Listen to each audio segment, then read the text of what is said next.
teman-teman semuanya, pada kesempatan kali ini saya Jessica Sylvia Utauruk dari kelas KP 6B akan mempresentasikan satu subtopik dari audit siklus persediaan dan pergudangan, yaitu fungsi bisnis dalam siklus serta dokumen dan catatan yang terkait. Siklus persediaan dan pergudangan dapat dikatakan adalah panduan dari dua sistem yang terpisah tapi erat hubungannya. Yang pertama adalah arus barang secara fisik dan yang kedua adalah biaya yang terkait. Selama persediaan bergerak dalam perusahaan, harus ada pengendalian yang cukup, baik atas pergerakan fisik maupun biaya-biaya yang terkait. Pemeriksaan sekilas terhadap 6 fungsi yang membentuk siklus persediaan dan pergudangan akan membantu untuk memahami pengendalian tersebut dan bahan bukti yang diperlukan untuk menguji keefektivitasannya.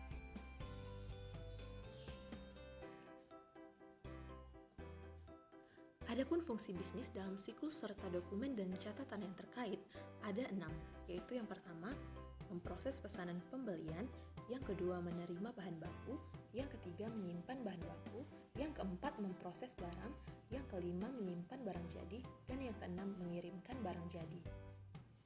Kita masuk ke fungsi yang pertama, yaitu memproses pesanan pembelian. Permintaan pembelian digunakan untuk meminta bagian pembelian untuk mengorder barang persediaan. Permintaan dapat diajukan pegawai gudang pada saat persediaan mencapai tingkat tertentu untuk material yang akan digunakan memproduksi order tertentu pelanggan atau dilakukan atas dasar perhitungan periodik dari personil yang berwenang.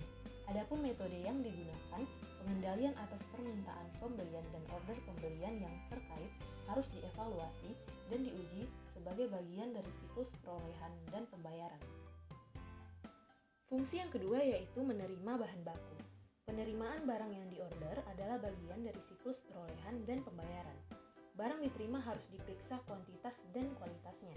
Bagian yang menerima membuat laporan penerimaan barang yang menjadi bagian dari dokumentasi yang perlu sebelum pembayaran dilakukan setelah inspeksi. Barang dikirim ke gudang dan dokumen penerimaan dikirimkan ke bagian pembelian, gudang dan hutang usaha. Fungsi yang ketiga yaitu menyimpan bahan baku. Setelah barang diterima, penyimpanan dilakukan di gudang sampai saatnya dibutuhkan untuk proses produksi. Barang tersebut dikeluarkan gudang setelah ada permintaan yang diotorisasi, perintah kerja, dan dokumen lain yang menyebutkan jenis dan jumlah barang yang diminta. Dokumen permintaan ini digunakan untuk manufaktur berkas induk persediaan perpetual dan membukukan perpindahan dari akun bahan baku ke akun barang dalam proses. Fungsi yang keempat yaitu memproses barang. Proses pengerjaan barang dalam siklus persediaan dan pergudangan sangatlah bervariasi untuk masing-masing perusahaan. Besarnya jumlah barang yang akan diproduksi secara umum dipengaruhi order pelanggan, ramalan penjualan, tingkat persediaan barang jadi yang telah ditetapkan, dan ekonomis tidaknya proses produksi. Seringkali bagian pengendalian produksi harus dibuat ketentuan yang mengatur kuantitas produksi, pengendalian barang rusak, pengawasan kualitas, dan perlindungan fisik terhadap barang dalam proses. Bagian produksi harus mengadakan laporan produksi dan barang rusak sehingga catatan akuntansi dapat mencerminkan pergerakan barang dan biaya produksi yang akurat. Dalam perusahaan manufaktur, struktur pengendalian internal akuntansi biaya yang baik adalah bagian penting dari fungsi proses barang. Struktur pengendalian internal diperlukan untuk menunjukkan profitabilitas relatif berbagai produk untuk perencanaan dan pengendalian, dan untuk menilai persediaan bagi tujuan pelaporan keuangan. Ada dua jenis sistem biaya secara umum. Walaupun banyak variasi dan kombinasi dalam praktik, sistem job order atau pekerjaan order dan proses cost atau biaya proses, perbedaan utamanya adalah pada job order biaya yang timbul diakumulasikan pada suatu pekerjaan order tertentu, dan pada proses cost, biaya per unit produksi dialokasikan kepada tiap barang yang diproses.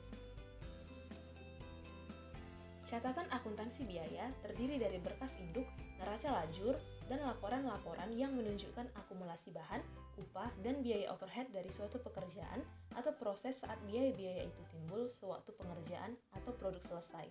Biaya yang timbul dipindahkan dari barang dalam proses ke barang jadi didasarkan pada laporan bagian penerimaan kas.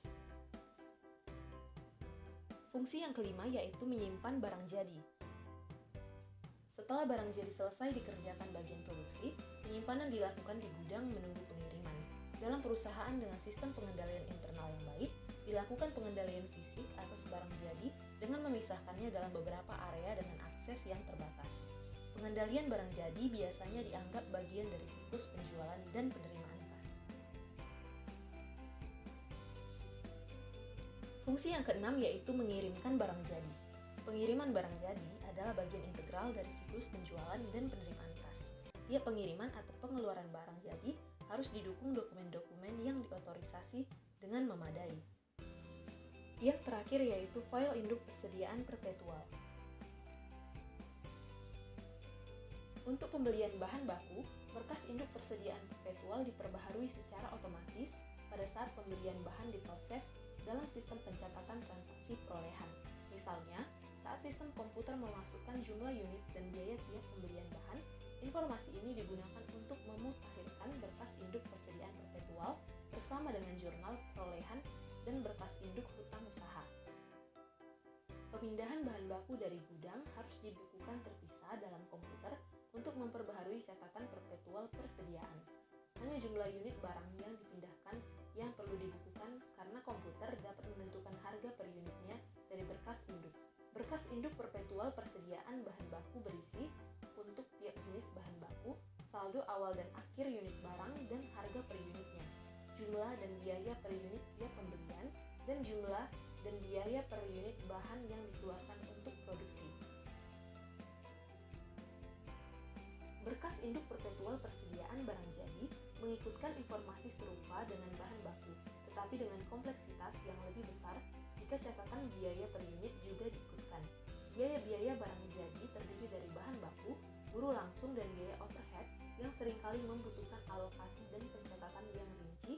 Jika catatan perpetual menyertakan biaya per unit, pencatatan akuntansi biayanya harus diintegrasikan dalam suatu sistem komputer. Baiklah, sekian yang dapat saya presentasikan. Semoga video ini bermanfaat untuk teman-teman sekalian dan terima kasih sudah menonton.